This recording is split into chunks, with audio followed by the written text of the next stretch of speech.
wabarakatuh. Dan selamat pagi. Perkenalkan, nama saya Rizka Indriani, NIM A1C11991.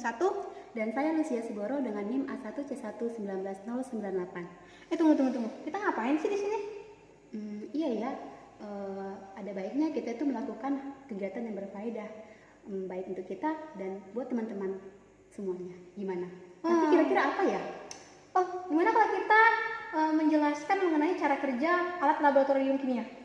Itu ide yang bagus nih. Karena sepengetahuan aku sih masih banyak mahasiswa di sini yang belum mengetahui bagaimana penggunaan dari alat-alat praktikum. Jangankan penggunaan, namanya aja juga masih banyak ya mahasiswa belum mengetahui apa sih nama alat tersebut.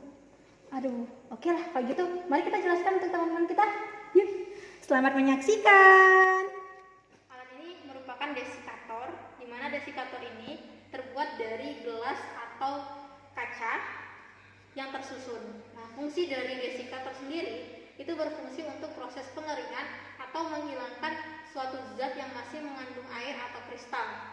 Adapun cara kerjanya, yang pertama, kita siapkan zat atau bahan yang masih mengandung air atau masih mengandung kristal ke dalam cawan krus.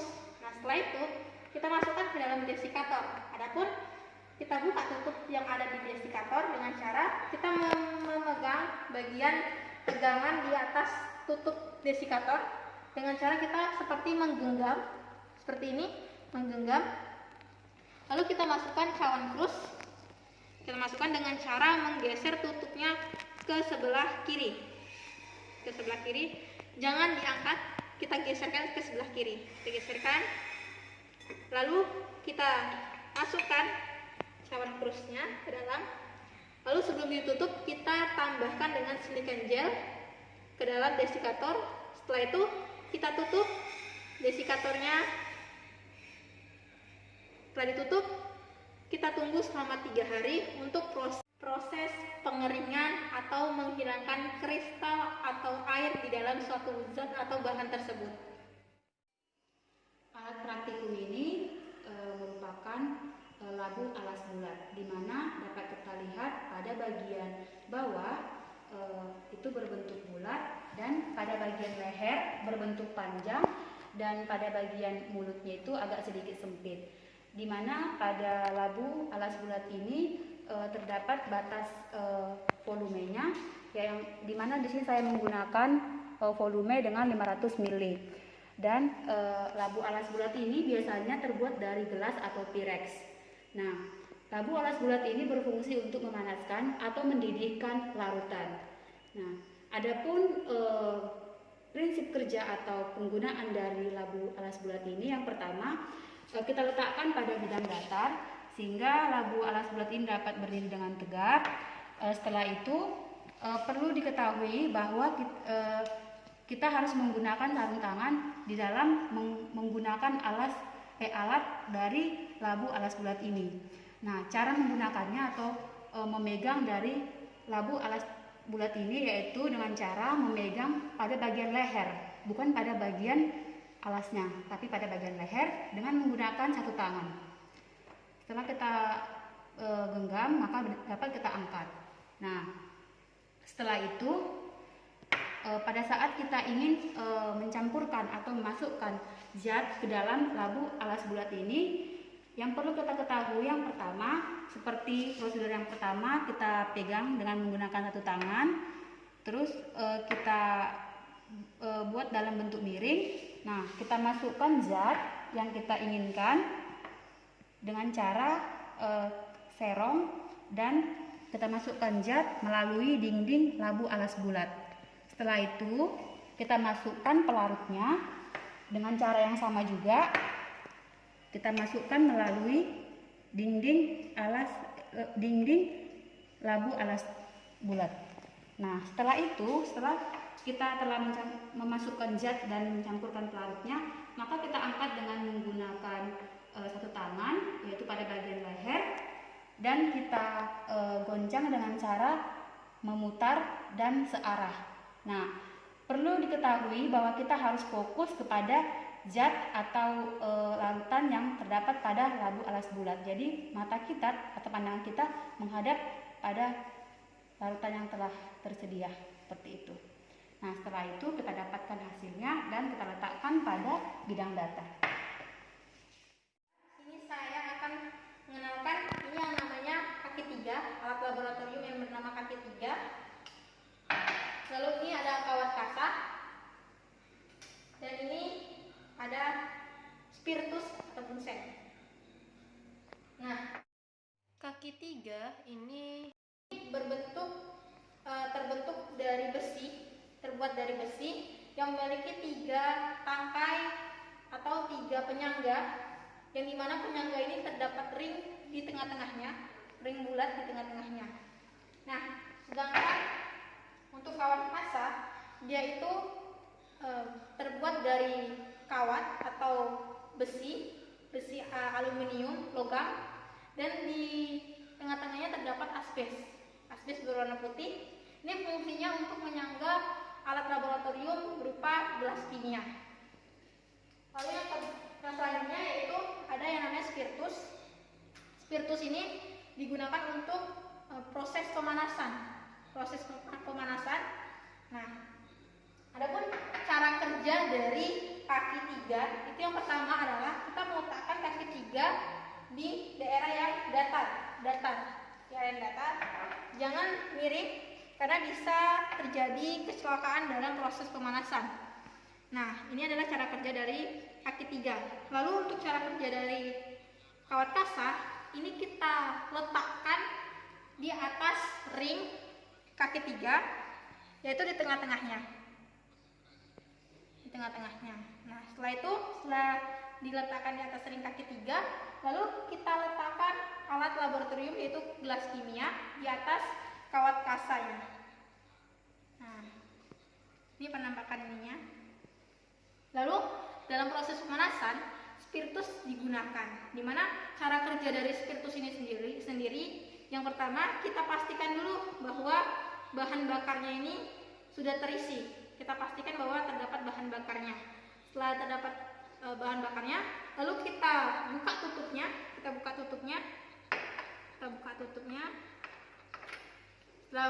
tutupnya, kita pastikan bahwa ini bagian sabutnya itu basah oleh bahan bakar. Nah, setelah itu kita hidupkan dengan korek api. Sudah hidup, kita letakkan di tengah-tengah kaki 3 untuk proses pemanasan. Setelah kita letakkan di kaki 3 di tengah-tengahnya, lalu setelah selesai proses pemanasan, kita matikan api. Untuk mematikan apinya dengan cara menggunakan tutup, yaitu dengan cara secara cepat menutup bagian sumbunya. Sumbunya ini kita tutup bagian dengan tutup. Setelah itu kita letakkan ini ke tempat yang seharusnya, yaitu tempat yang aman. Ini adalah salah satu contoh pemanasan yang menggunakan beberapa alat laboratorium kimia seperti bunsen, kaki 3, gelas kimia, dan sebagainya. 3. Alat ini bernama pipet tetes, di mana bentuknya pada bagian bawah dia itu runcing dan pada bagian atas dia ada bola karet berwarna merah, di mana bola karet ini digunakan untuk memudahkan kita untuk dalam menggunakan alat ini. Nah, adapun pipet tetes ini terbuat dari silikat kaca dan berfungsi untuk memindahkan cairan dari wadah satu ke wadah yang kita inginkan. Adapun penggunaan dari alat ini atau pipet tetes ini yaitu yang pertama, sebelum kita memasukkan pipet tetes ini ke dalam cairan yang kita inginkan, maka terlebih dahulu kita harus menekan atau memencet bola karet. Nah, bola karet ini. Setelah kita tekan, maka kita masukkan secara perlahan-lahan ke dalam cairan yang kita inginkan. Nah, setelah kita masukkan, maka perlahan-lahan juga akan kita lepaskan sehingga cairan bisa didapatkan atau menaik ke arah pipet tetes dan kita pindahkan ke wadah yang kita inginkan. Nah, setelah pada ke wadah yang berikutnya, maka kita lepaskan atau kita pencet lagi secara perlahan-lahan sehingga tetes demi tetes larut cairan akan terpindah atau ke dalam gelas atau wadah yang kita inginkan. Alat selanjutnya ini adalah ampul, di mana ampul ini berfungsi sebagai menampung bahan kimia berupa serbuk atau padatan sebagai tempat untuk menyimpan bahan tersebut. Nah, adapun ampul ini dia itu bentuknya itu seperti tabung dan bahannya terbuat dari plastik. Adapun cara kerja dari ampul sendiri yaitu yang pertama kita buka tutupnya, tutup ampul kita buka. Lalu kita pastikan bahwa posisi ampul ini dalam keadaan bersih agar zat yang dimasukkan tidak terkontaminasi. Lalu setelah itu kita masukkan zat yang telah kita timbang sebelumnya ke dalam ampul. Kita masukkan secara perlahan.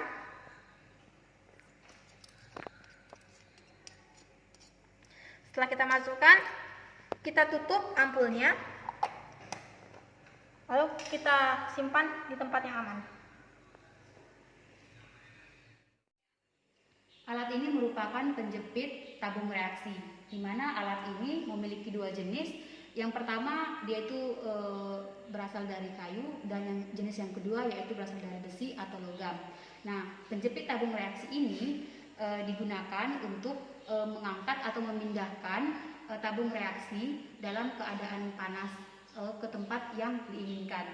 Selain itu, penjepit tabung reaksi ini juga digunakan untuk mengangkat bahan-bahan atau alat yang dalam kondisi panas.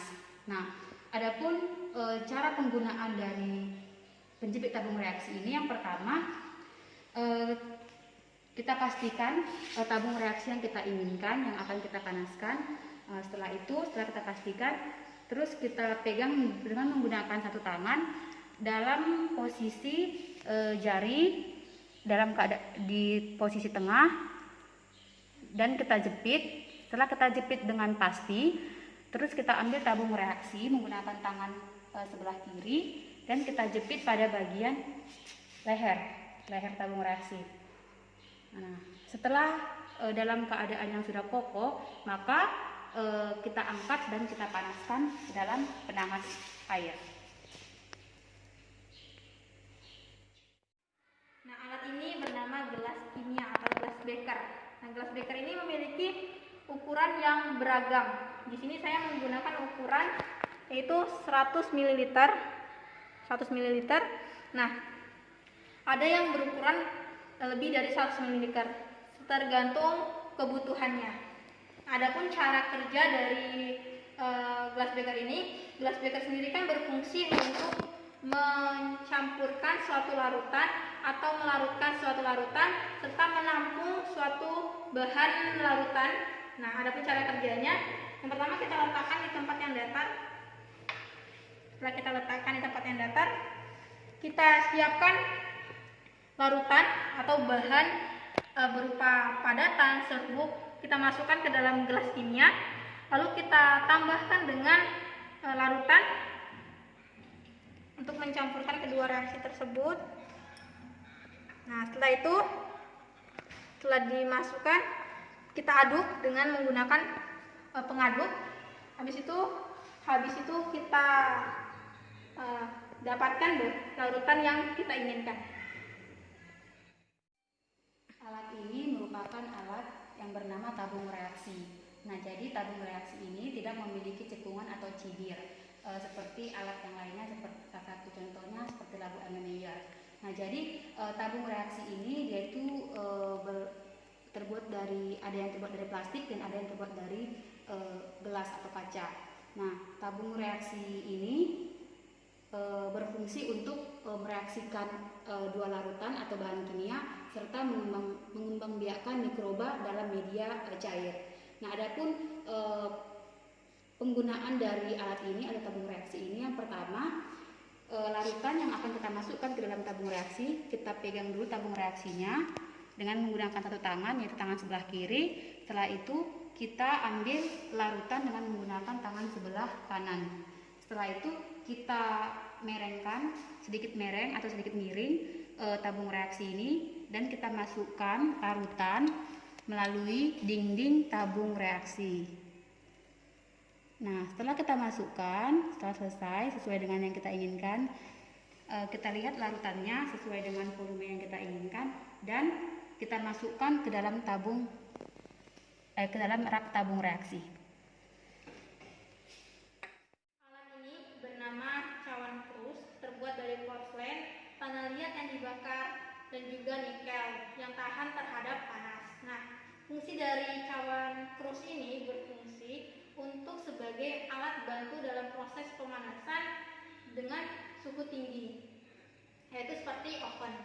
Adapun cara kerja dari cawan krus yaitu pertama kita letakkan di tempat yang datar dengan hati-hati,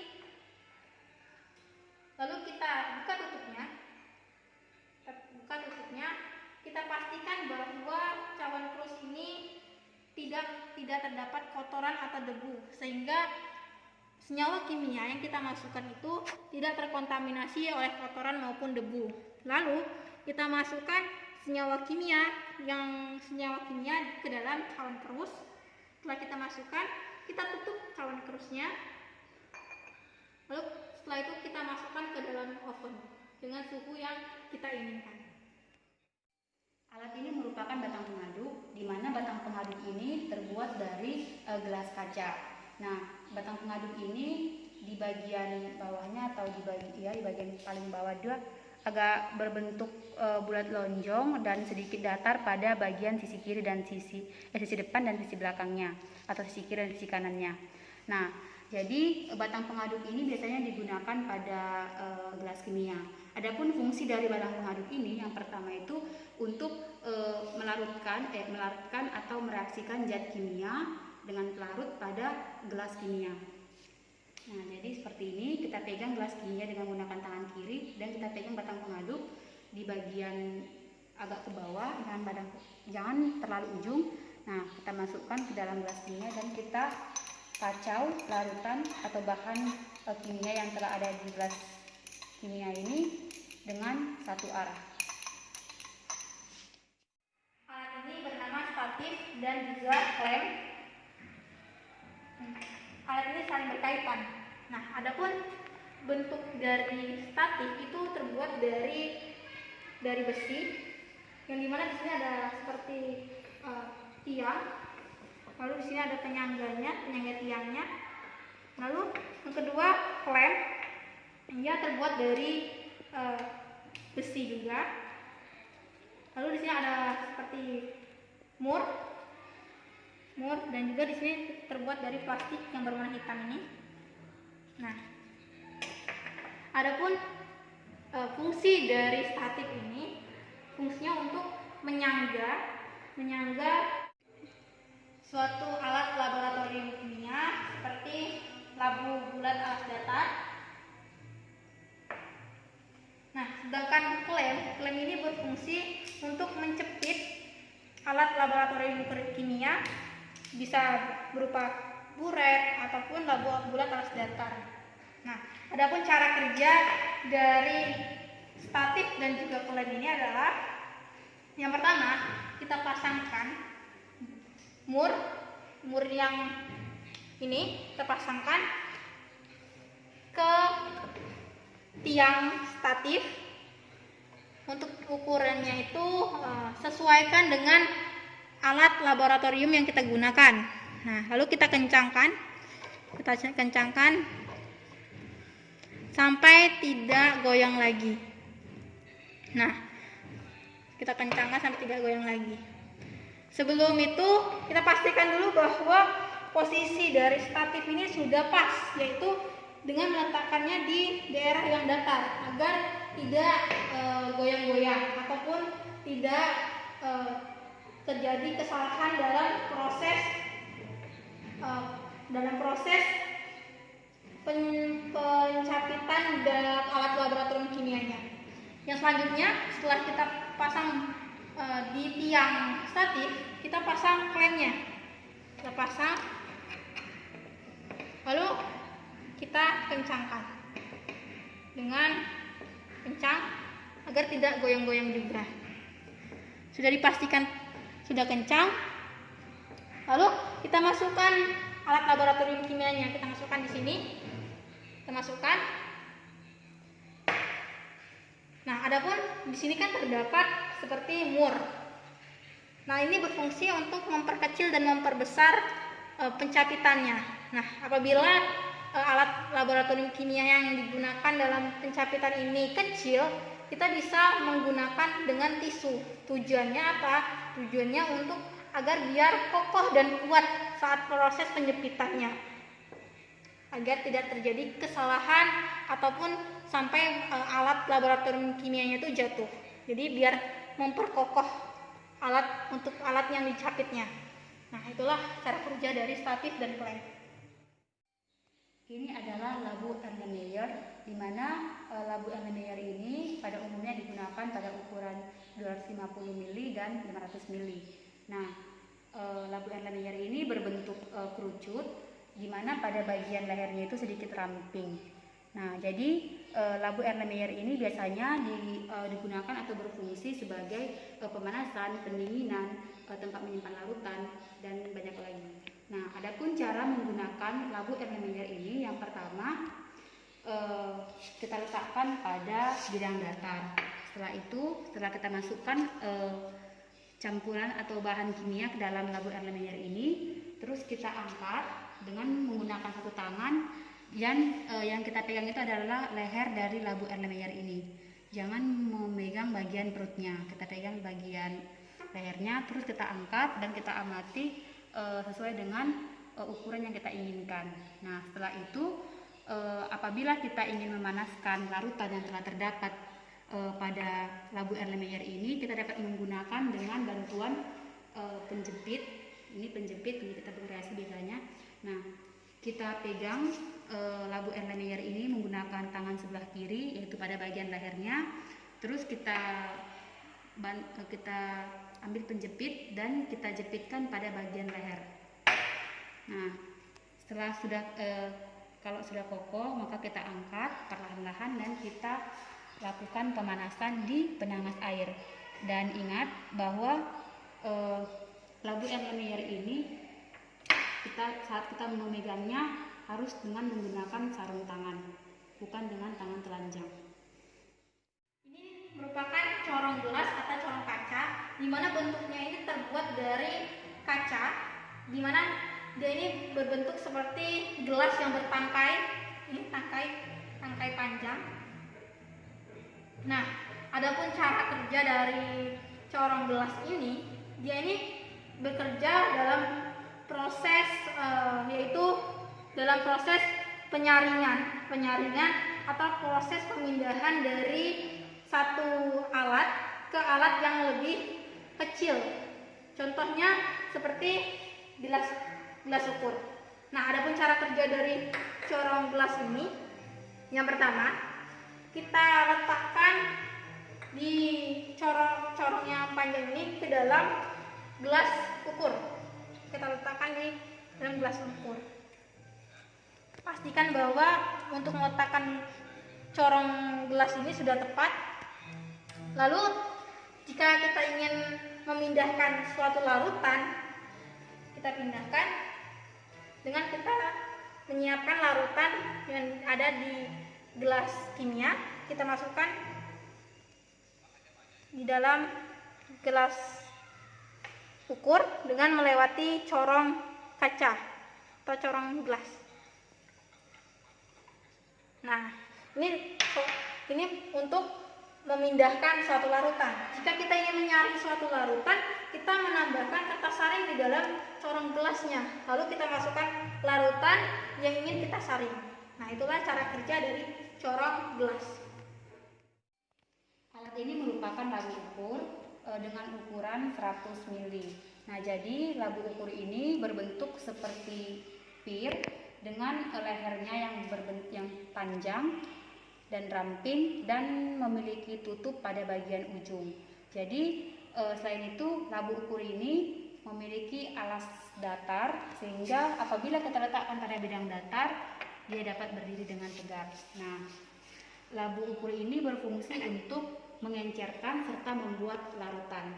Nah, adapun proses atau cara kerja menggunakan alat atau labu ukur ini, yaitu yang pertama kita letakkan labu ukur di bidang datar. Yang kedua, kita pastikan bahwa alat labu ukur ini dalam keadaan bersih dan kering. Kenapa? Agar menghindari reaksi yang kita inginkan.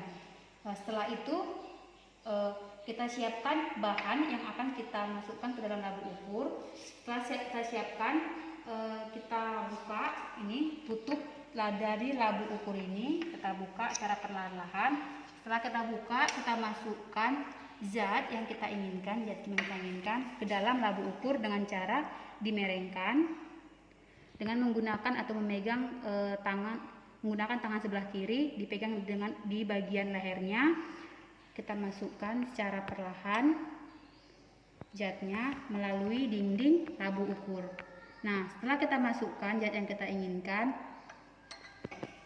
kita tambahkan dengan aquades. Kita lakukan juga dengan prosedur yang sama melalui dinding labu ukur.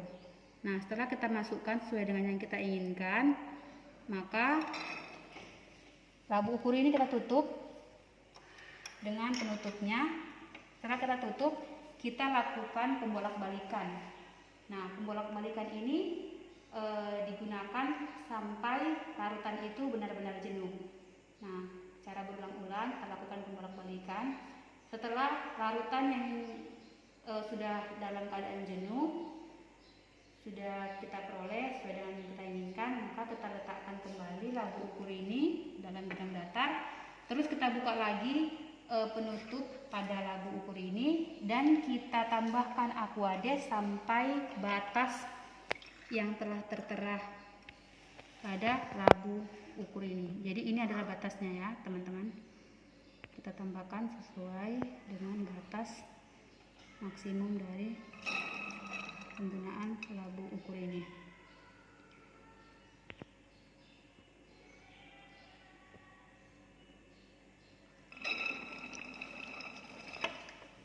Nah, jadi untuk memastikan labu ukurin dalam keadaan aman, kita harus memegang pada bagian lehernya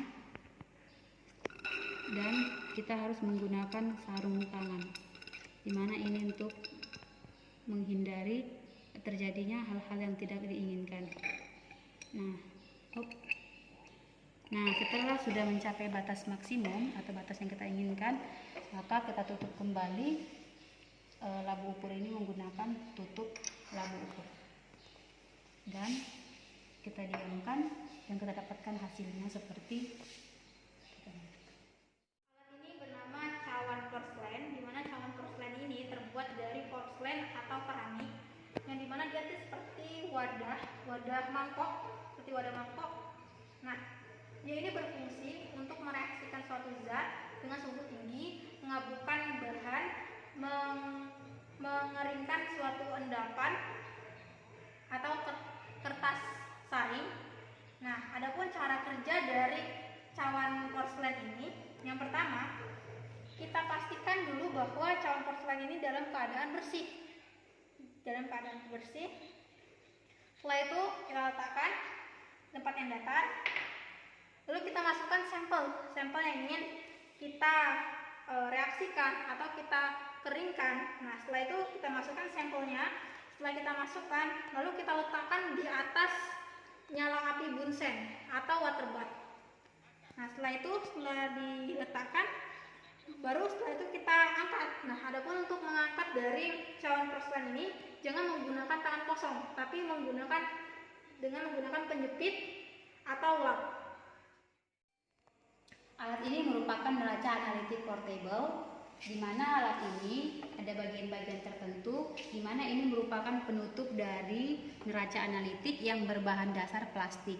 Nah, di tengah-tengahnya ini terdapat bulatan yang berbahan dasar yaitu logam. Nah, selain itu ada tombol-tombol yang penting, ada unit, ada PCS, ada ter, dan ada tombol on off. Nah, selain itu ini neraca analitik portable ini menggunakan baterai dan tidak menggunakan arus. Adapun fungsi dari neraca analitik portable ini yaitu berfungsi untuk menimbang suatu bahan kimia yang kita inginkan berupa serbuk maupun padatan. Adapun cara kerja dari alat neraca analitik portable ini, yang pertama kita buka bagian penutupnya. Nah, setelah itu kita pastikan bahwa tempat penimbangannya itu dalam keadaan bersih agar zat-zat yang sisa ini tidak ikut tertimbang pada saat kita ingin menimbang bahan atau serbuk yang kita inginkan. Nah, setelah itu kita ambil wadah dalam keadaan posisi yang bersih juga. Ini wadahnya, namun sebelumnya kita pencet tombol on. Nah, tombol on ini untuk menghidupkan dari alat ini. Nah, setelah itu kita letakkan wadahnya ini ke tengah-tengah atau posisi yang ada pada lingkaran bulat ini.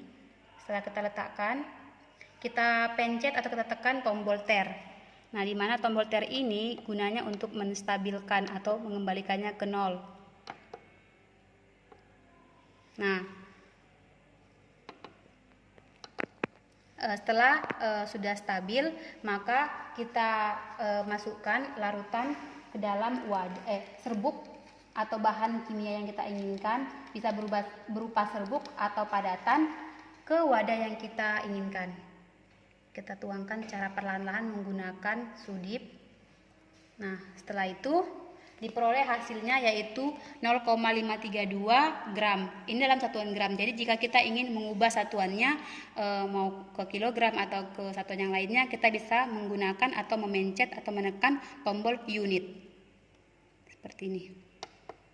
Nah, setelah kita dapatkan, kita ambil bahan yang kita inginkan dan kita tekan tombol off dan kita tutup dengan penutupnya yang berbahan plastik.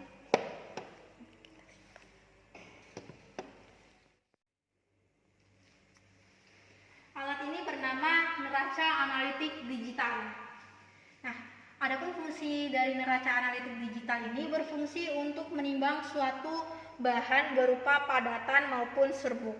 Adapun cara kerjanya, yang pertama kita colokkan stop kontaknya ke colokan. Setelah dicolokkan, lalu pastikan bahwa bagian besi untuk penimbangan ini dalam keadaan bersih, tidak ada kotoran yang menempel, Nah, setelah itu di sini terdapat 4 tombol, ada on off, unit, PCS dan juga tar. Nah, untuk itu yang perlu kita lakukan adalah untuk menekan tombol on untuk menghidupkan sampai berbunyi tit.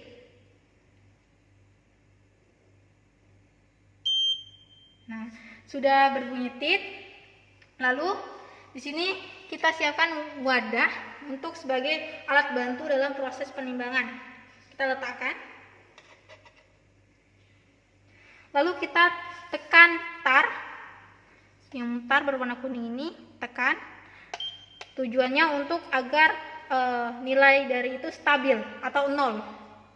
Setelah itu kita masukkan suatu bahan berupa serbuk atau padatan. Di sini saya contohkan garam. Kita timbang sesuai dengan yang kita butuhkan. Di sini didapat bahwa 0,48. Nah, untuk massa sendiri atau ini bisa satuannya diganti dengan unit. Misalkan kita ingin menggantinya, ternyata di sini 0,49. Kita mau mengganti satuannya, kita menekan unit. Ini untuk mengganti satuan dari neraca analitik digital. Nah, setelah itu kita pindahkan bahan yang telah kita timbang ke dalam wadah yang telah kita siapkan. Setelah itu kita matikan neraca analitik dengan menekan tombol off, on off tadi, off. Setelah itu kita cabut stop kontaknya dari aluran listrik. Kita cabut. Lalu kita simpan neraca analisis digitalnya di tempat yang aman. Alat ini bernama lumpang dan alu, di mana alat ini terbuat dari keramik. Di sini terdapat lumpang dan di sini terdapat alu. Nah, untuk lumpang sendiri ini sebentuknya seperti mangkok, yang dimana di sini terdapat bibir seperti untuk menuangkan suatu larutannya. Nah, di sini terdapat alu. Alunya di sini bentuknya panjang, terus terdapat seperti bulatan untuk menghaluskan atau menggerus suatu bahan.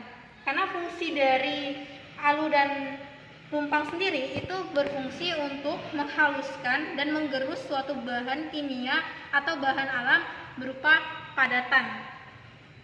Nah, adapun cara kerjanya, yang pertama kita masukkan senyawa kimia atau bahan kimia berupa padatan atau bahan alam, kita masukkan ke dalam lumpang, lalu kita pegang. Adapun cara memegang dari alu sendiri, ini dengan cara bagian panjangnya ini atau lehernya ini kita pegang seperti kita menggenggam, lalu kita tangan sebelah kanan kita seperti menggenggam, sebelah kiri kita itu memegang pinggiran dari lumpang sendiri seperti ini. Nah, lalu alat itu lumpang ini kita mulai geruskan atau haluskan bahan kimia tadi yang kita masukkan. Kita haluskan secara perlahan dengan cara memutar agar bahan padatannya itu halus. Itulah cara kerja dari lumpang dan alu. Ini bernama botol zat, di mana terbuat dari gelas atau kaca, di mana tutupnya ini terbuat dari plastik. Nah, fungsi dari botol zat sendiri itu berfungsi untuk menyimpan suatu larutan, Adapun cara kerjanya, yang pertama kita buka dulu terlebih dahulu tutup dari botol zat ini. Lalu kita pastikan bahwa tidak ada zat atau larutan lain di dalam botol zat ini, karena bisa terkontaminasi atau terjadi reaksi di dalamnya. Nah, setelah itu kita masukkan larutan yang ingin kita simpan. Setelah kita masukkan, misalkan kita memasukkan sini Aquades, kita masukkan. Lalu setelah itu kita tutup. Setelah kita tutup, kita simpan botol zat ini ke tempat yang aman. Alat ini bernama gelas ukur, di mana saya menggunakan gelas ukur berukuran 10 mili. Nah, jadi gelas ukur ini dia itu berbentuk lehernya yang panjang dan alasnya yaitu berbentuk bulat, agak kecekung ke atas. Nah, gelas ukur ini yaitu terbentuk dari gelas kaca, dan gelas ukur ini berfungsi untuk menghitung volume dari larutan.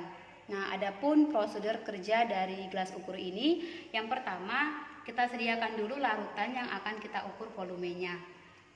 Nah, di sini kita sediakan larutan yang akan kita ukur volumenya.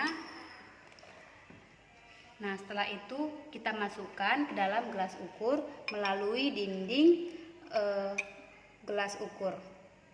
Kita masukkan secara perlahan-lahan. Nah, terus kita amati berapa volumenya. Namun perlu diketahui bahwa dalam menghitung volume dari larutan yang kita masukkan ke dalam gelas ukur, kita harus melihat jenis larutannya. Apabila jenis larutannya tidak berwarna, maka kita harus melihat meniskus cembungnya, meniskus cekung. Nah, dan apabila larutannya itu larutan raksa, kita dapat melihat atau mengamatinya melalui meniskus cembung. Alat ini bernama botol semprot, di mana botol semprot ini untuk menyimpan Aquades serta mencuci alat laboratorium seperti gelas kimia. Lalu juga untuk proses pengenceran, proses penambahan Aquades ke dalam suatu larutan dalam proses pengenceran. Adapun cara kerjanya, misalkan kita ingin menyimpan Aquades, pertama kita buka dulu tutupnya yang ada ini selangnya, kita buka. Setelah itu kita isi dengan Aquades, isi dengan secukupnya atau sesuai dengan kebutuhan. Setelah itu kita tutup, kita pastikan bahwa tutupnya ini rapat. Setelah itu sudah rapat, jika kita ingin mencuci suatu alat laboratorium seperti gelas kimia, cara memegang botol semprot sendiri dengan cara menggenggam seperti ini, menggenggam dengan jempol ini menghadap ke 4 jari. Nah, nanti setelah itu saat kita mencuci, jempol ini akan menekan bagian ke arah dalam menuju ke dalam 4 jari ini, seperti ini. Maka Aquades akan keluar melalui selang botol semprot. Nah, ini proses pencuciannya. Nah, itulah cara kerja dari botol semprot. Alat ini bernama termometer. Di mana termometer ini untuk mengukur suatu suhu, yaitu suhu panas. Ini di sini mencapai suhu 100 derajat Celcius. Nah, adapun cara kerjanya, yang pertama itu kita siapkan air atau suatu larutan yang ingin kita ukur suhunya. Misalkan di sini saya contohkan, di sini terdapat misalkan di sini larutan panas, lalu kita masukkan termometernya ke dalam larutan tersebut. Nah, nanti untuk cara kerja dari termometer sendiri, nanti ada tanda merah ini, dia akan menuju naik batas suhunya. Misalkan nanti dia ketika ini dalam kondisi panas, dia tanda merahnya akan naik. Misalkan dia akan naik ke 40. Nah, itulah cara kerja dari termometer sendiri.